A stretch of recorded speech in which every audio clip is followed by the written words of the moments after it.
Graça e paz a todos os irmãos do Discipulado Sem Fronteiras. Estamos aqui nesta tarde para darmos aí início a mais uma aula do nosso Discipulado Sem Fronteiras, onde estamos trabalhando uma temática diferenciada, a qual estamos aí desenvolvendo sobre os 10 mandamentos. E nesta tarde nós iremos então fazer uma abordagem sobre a guarda do sábado, visto que a última das nossas temáticas sobre os 10 mandamentos, o último mandamento a qual trabalhamos foi sobre o 4º mandamento, o sábado. Lembra-te do dia de sábado para o santificar. Êxodo capítulo de número 20, versículo 8 ao versículo 11. Então nesta tarde, só para relembrar aos irmãos que estão sempre nos acompanhando, nós vamos fazer menção aqui dos 10 mandamentos, para então nós darmos continuidade a este assunto tão controverso, polêmico, mas também um assunto extremamente teológico e muito maravilhoso também de se abordar. Quero deixar aqui desde já, de antemão, dizer aos irmãos que nós estamos fazendo esta live, esta aula, com muito carinho, respeito àqueles que pensam diferente de nós, com certeza. Então olha só, Êxodo capítulo de número 20, versículo 3, nós temos o 1º mandamento. Não terás outros deuses diante de mim. Também foi uma aula maravilhosa. Depois nós temos o versículo 4, o 2º mandamento. Não farás para ti imagem de escultura. Depois nós tivemos então o versículo 7, o 3º mandamento. Não tomarás o nome do Senhor teu Deus em vão. Depois nós tivemos o versículo 8, que é a aula 4, que é o 4º mandamento.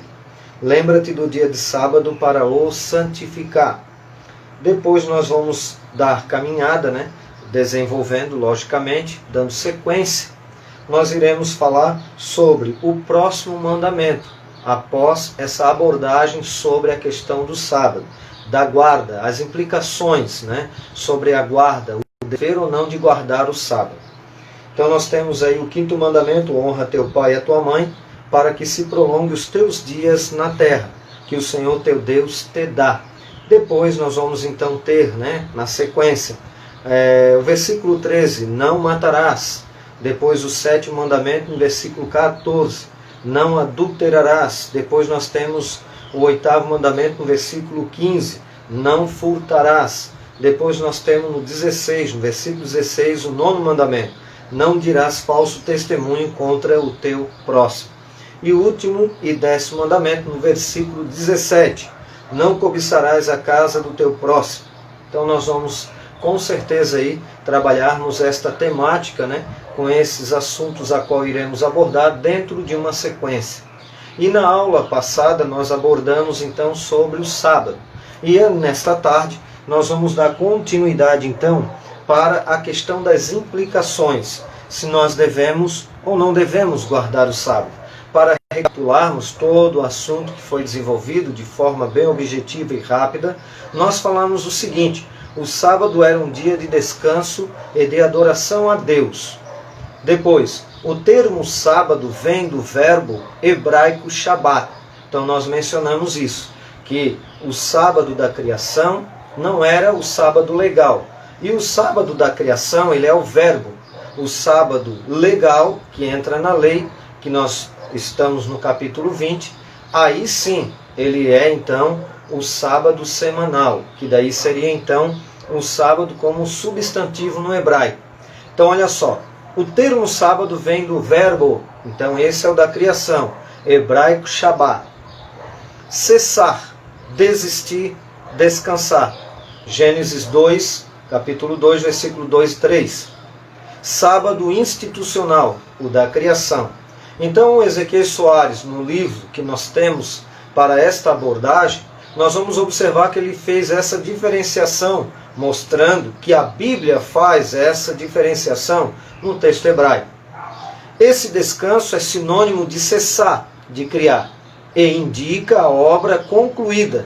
Não se trata de ociosidade, pois Deus não para e nem se cansa. Então quer dizer, Deus, na verdade, ele não para e nem se cansa, não tem fadiga. Então, este sábado o institucional da criação, é o verbo, aonde é sinônimo de descansar no sentido de terminar a obra, de concluir aquilo que ele estava realizando, que era a criação.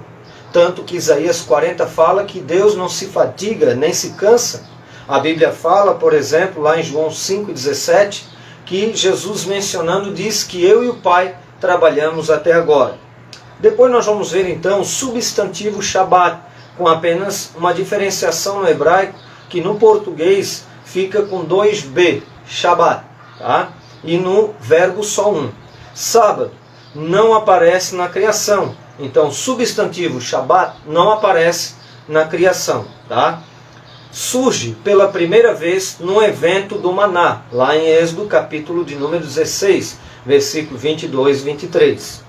Depois nós temos aqui então, sábado legal, que aí é o sábado que nós estamos tratando hoje, dando aqui a continuação com as implicações se devemos ou não guardar o sábado, que está em Êxodo, capítulo de número 20, versículo 8 ao 11, a qual mencionamos aqui na nossa leitura prévia quando mencionamos os mandamentos. Para refrisarmos, a Septuaginta emprega a palavra sabaton, sábado, semana, a mesma usada no Novo Testamento grego. Então, a Septuaginta é, na verdade, a primeira tradução do hebraico para o grego, lá no período de 300 a 250 a.C., no período interbíblico, por causa da influência de Alexandre o Grande, a cultura grega e assim por diante, foi então traduzido então a primeira tradução do hebraico para o grego, e esta palavra sabaton quer dizer sábado semanal. E ela então é a mesma palavra no grego para o Novo Testamento. O sábado legal não foi instituído em Gênesis, e isso só aconteceu na promulgação da lei. Então, para nós entendermos que há esta diferenciação, como menciona Ezequiel Soares, e é lógico que a minha elaboração do estudo baseado no livro do Ezequiel Soares. Agostinho de Hipona lembra que não houve tarde no dia sétimo e afirma que Deus o santificou para que esse dia permanecesse para sempre. Confissões, livro 13, página 36. Olha só, o sábado foi dado como um sinal do pacto no Sinai entre Deus e Israel.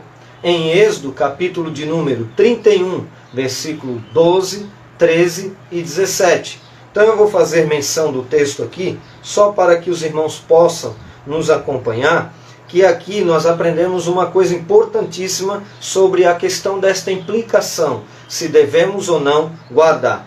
Então, Êxodo, né? Nós vamos ver aqui capítulo de número 31, versículo de número 12. Então, olha só.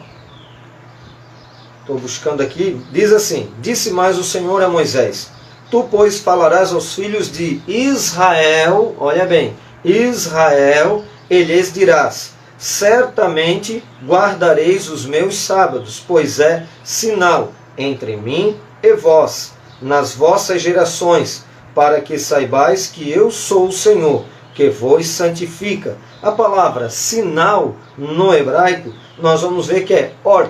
E esta palavra quer dizer sinal, uma marca distintiva, uma bandeira. Então observe que isso você não vê nos demais mandamentos, apenas no quarto mandamento, que é o sábado. Por quê? Porque é uma aliança onde Deus faz um sinal para com Israel e Deus. Então, não está, na verdade, no Novo Testamento.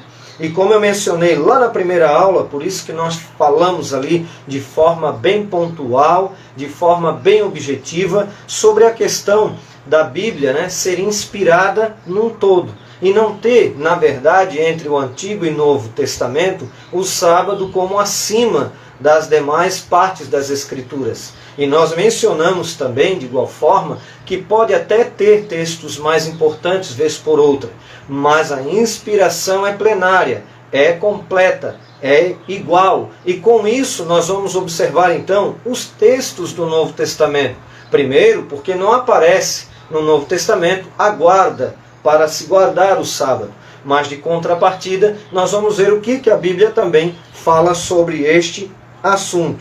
Então aqui em Êxodo 31, versículo 12 e 13, nós já podemos observar então que o sábado era e é para Israel. Aí nós temos aqui, sobre a guarda do sábado que eu montei agora à tarde. Veja bem, o cerimonialismo sombra das coisas futuras. Nós vamos ver lá em Colossenses capítulo 2, versículo 16 e 17, ninguém, pois, vos julgue por causa de comida e bebida, ou dia de festa, ou lua nova, ou sábados. Versículo 17. Porque tudo isso tem sido sombra das coisas que haviam de vir, porém o corpo é de Cristo. Em outras palavras, a realidade de tudo que estava sendo cerimonialmente sendo feito, executado na lei mosaica, era sombra do que haveria de vir, que é Cristo. Então o corpo é de Cristo, o cumprimento é em Cristo. Ele não veio abrogar a lei, mas ele veio então e instituiu a nova aliança, no seu sangue.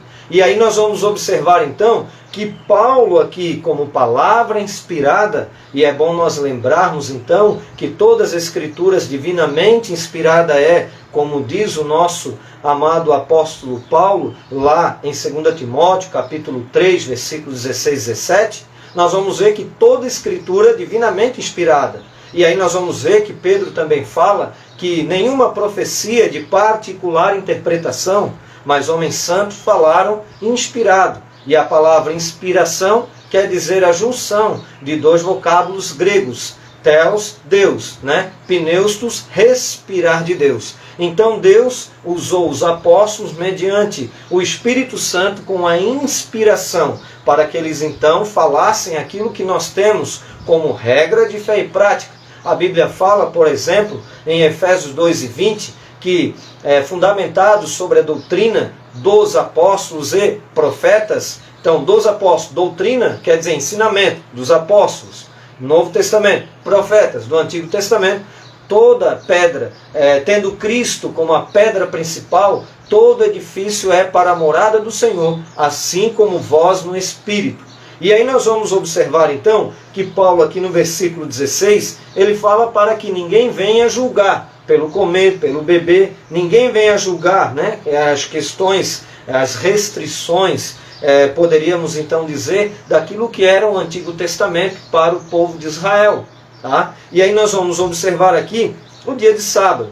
A uma certa feita, vendo um programa de televisão, onde uma determinada denominação, e com todo respeito eu falo isso, ela mencionava que, segundo o teólogo desta denominação, que tem a prática de guardar o sábado, mencionou que o sábado ali não era o sábado semanal, mas era o sábado festivo. E a resposta ficou por aquela questão como ele mencionou. Mas se você observar, ninguém, pois, vos julgue por causa da comida e bebida, questões alimentares, ou do dia de festa, ou da lua nova, ou dos sábados. A palavra sábado aqui, agora no grego, nós vamos observar que é a mesma que nós mencionamos agora há pouco, sabaton, sábado semanal. E dentro do próprio texto, porque segundo ele dizia que esse sábado aqui seria, na verdade, os dias festivos. E os dias festivos em Israel seria como se fosse o domingo para nós. Porque quando nós não trabalhamos em um feriado, ele tem um aspecto similar ao domingo. Às vezes, vez por outra, até mencionamos. Olha, parece que hoje, que é segunda-feira, que é um feriado, parece até um domingo. Mas por quê? Porque se assemelha, porque nós não trabalhamos no domingo.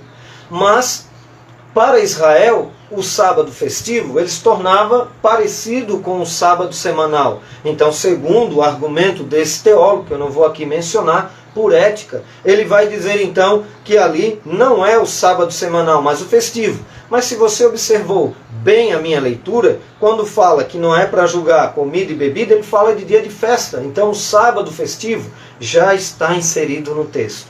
E aqui nós vamos ver então, na sua etimologia, a palavra então sábado, sabaton, sábado semanal. Para nós darmos aí, caminharmos para concluirmos esta aula, nós vamos ver o versículo 17.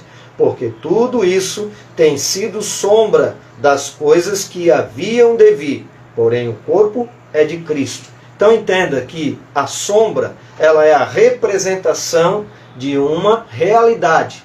Então o que é a realidade? Segundo o texto, a realidade é Cristo.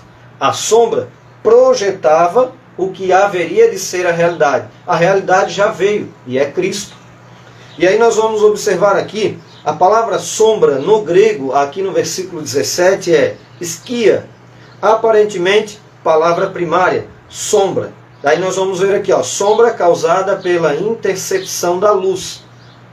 Imagem projetada por um objeto e representando a forma daquele objeto. Então, como aqui mencionamos, já a priori. Então veja, nós vamos fazer aqui a leitura também de um versículo muito importante, tá? Que aí nós vamos ver lá em Hebreus 10:1, diz o seguinte: ora, visto que a lei tem sombra dos bens vindouros, não a imagem real das coisas, nunca jamais pode tornar perfeitos os ofertantes, com os mesmos sacrifícios que, ano após ano, perpetuamente eles oferecem. Então nós vamos observar que ali o escritor aos Hebreus está escrevendo aos judeus, aos hebreus, que estavam recebendo perseguição em Roma. E com isso nós observamos então que ele menciona que tudo que era, na verdade, na questão da lei, era sombra do que haveria de vir, né, dos bens vindouros. E aí nós vamos observar aqui, ó, Gálatas capítulo 4, versículo 8 ao 11. Outrora, porém, não conhecendo a Deus, servíeis a deuses que, por natureza, não o são. Versículo 9. Mas agora conheceis a Deus, ou antes, sendo conhecidos por Deus, como estáis voltando outra vez aos rudimentos fracos e pobres, aos quais de novo quereis ainda escravizar-vos? Olha o que Paulo está dizendo, irmãos. Para a igreja, para os irmãos da Galácia, que era uma província. Guardais dias e meses e tempos e anos. Versículo 11. Receio de vós que tenha eu pregado em vão para convosco. Olha só, Paulo chega a dizer então que se voltar, como diz também a Epístola aos Hebreus, aos antigos rudimentos, é negar a fé, é apostasia. E aqui nós observamos que ele fala no capítulo 10, versículo 1, que é uma sombra, né? A lei então trabalha esse elemento, esse aspecto, ora visto que a lei tem sombra dos bens vindouros, né? E a imagem, e não a imagem real das coisas. E aí Paulo vai dizer então, logo embaixo, lá em Gálatas capítulo 4, versículo 8 ao 11, que no versículo 11, receio de vós que tenha eu trabalhado em vão para convosco. Olha só, Paulo chega ao ponto de dizer assim, preguei o evangelho. E nessas igrejas dessa província que era da Galácia, havia pregadores também que após Paulo passar pela região, eles vinham e despregavam, eram judaizantes. Eles eram judeus convertidos, que se diziam convertidos, mas que queriam que junto com a salvação em Cristo, tinha que ter a prática da lei como forma de salvação. E a Bíblia fala em Efésios 2:8, pela graça sois salvos, mediante a fé. E isto não vem de vós, é dom de Deus, nem das obras. Aí Paulo refuta, né, a questão das obras da lei, nem das obras, para que ninguém se glorie. E aí nós vamos observar aqui, por exemplo, né, nós vamos dar aqui a continuidade para com os irmãos poderem ver como estamos trabalhando este assunto, este aspecto, né, sobre que o apóstolo Paulo então menciona, que aí nós vamos terminar o seguinte, isso eu tirei e extraí da Bíblia King James na nota de rodapé de estudo. Os leitores de Paulo tinham estabelecido um relacionamento verdadeiro com Deus, por meio da fé em Cristo. Olha só, irmãos, por meio da fé em Cristo.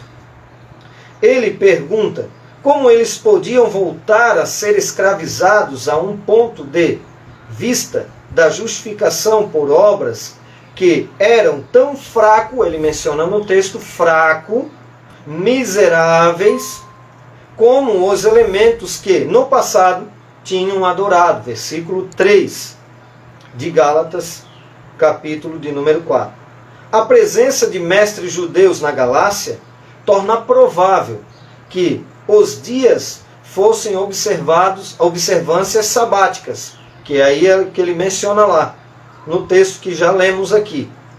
Enquanto meses e tempos tinham a ver com estações mais longas do calendário judaico. Exemplo, tempo entre Páscoa e o Pentecoste. Anos seriam anos sabáticos, ou o ano do jubileu, uma vez que os membros das igrejas da Galácia tinham voltado ao ponto em que estavam antes de Paulo chegar, escravizados espiritualmente. Ele temia que seus melhores esforços tivessem sido em vão. Olha só, é mais ou menos assim, como o apóstolo Paulo menciona ali, que ele chegou a dizer que parecia, né, que tinha pregado como se tivesse pregado em vão, né? Receio de vós que tenha eu trabalhado em vão para convosco. Então não tem necessidade da igreja virar uma sinagoga, não tem necessidade de ter elementos judaicos para o culto cristão, não precisamos de candelabro, de chofar, não precisamos desses elementos, ainda que respeitamos, consideramos a nossa raiz, porque viemos de lá. Mas Jesus desvinculou tudo isso, toda essa questão que muitas das vezes é propagada, colocada por muitos, dentre várias denominações. No cristianismo não há necessidade de elementos judaicos, ainda que respeitamos, como aqui já mencionamos, né? Então, só para nós concluirmos, porque a nossa aula está ficando um pouco extensa, nós vamos observar Romanos, capítulo de número 14, versículos 5 a 8. Um faz diferença entre dia e dia, outro julga iguais todos os dias. Cada um tenha opinião bem definida em sua própria mente. Quem distingue entre dia e dia, para o Senhor o faz. E quem come, para o Senhor come, porque dá graças a Deus. E quem não come, para o Senhor não come e dá graças a Deus. Porque nenhum de nós vive para si mesmo, nem morre para si. Porque se vivemos, para o Senhor vivemos. Se morremos, para o Senhor morremos. Quer, pois, vivamos ou morramos, somos do Senhor. E o que ele diz? Quem quer guardar, guarda. Quem não quer guardar, não guarda. Então, quando entra nessas controvérsias sobre as implicações da guarda ou não do sábado, para o cristão não há necessidade. E para concluir, eu separei Ezequiel Soares, tá? Manual de Apologética Cristã. Ele vai dizer aqui na página 292. Veja bem, sobre esta questão da guarda ou não, página 293, 292 e 293. O judeu convertido à fé cristã, que quiser guardar o sábado, por convicção religiosa pessoal, veja bem, pessoal, não está desviado por isso, pois o apóstolo Paulo diz que uns fazem separação de dia, outros acham que podem comer de tudo. Romanos capítulo 14, de 1 ao 6, convém lembrar que o apóstolo está falando aos judeus cristãos de Roma. Olha só, judeus cristãos de Roma, por causa da sua cultura religiosa, e não aos gentios. Em Gálatas ele está falando aos gentios. Aí ele chega a dizer, receio de vós que tenha eu pregado em vão. Em outras palavras, vocês nunca precisaram guardar nada. Agora que vocês ouviram o evangelho da graça, vão querer agora entrar em rudimentos que, na verdade, não era nem para gentil, só para quem quisesse servir a Deus no Antigo Testamento, que aí se tornava como judeu, né? E aí aqui para terminar, ainda hoje muitos deles usam o talit, que é um manto, né? observam o kashrut, que seria então as leis dietéticas prescritas por Moisés, e guardam o sábado. Só que tudo isso, Ezequiel Soares menciona, isso o fazem meramente para não perderem sua identidade nacional. É uma questão cultural e não condição para a salvação. Então, para nós, não vai cooperar para a salvação, porque a salvação é única e exclusivamente em Cristo Jesus, o nosso Senhor. E aí, para concluir, em todo o Novo Testamento, não há um só versículo que ordene a guarda do sábado, como dia fixo santificado para descanso e adoração ao Senhor. A respeito dos demais mandamentos, não está dito que eles são sinais, só o sábado, que é para Israel. Para nós, o princípio que permanece é um dia de descanso na semana, para nosso benefício físico e espiritual. Que Deus abençoe aos irmãos, na paz do nosso Senhor e Salvador Jesus Cristo. Nós iremos aqui fazer uma oração agradecendo ao Senhor, e fique ligado que nós iremos fazer mais uma aula, dando sequência ao nosso estudo, que nós vamos terminar dizendo, do primeiro ao quarto mandamento, o Decálogo apresenta leis para situar a relação do homem com Deus. Nós vamos trabalhar depois então o quinto mandamento, honra teu pai e a tua mãe. Que Deus abençoe poderosamente. Vamos fazer uma oração. Senhor maravilhoso Deus e eterno Pai, te glorificamos e te agradecemos por esta oportunidade a qual o Senhor nos concedeu. Que nós possamos juntos aprendermos mais da palavra do Senhor e fazermos o melhor para o teu reino. Obrigado por tudo, é o que eu te peço, é o que nós te pedimos e te agradecemos, Senhor, por tudo, em nome do Senhor Jesus Cristo.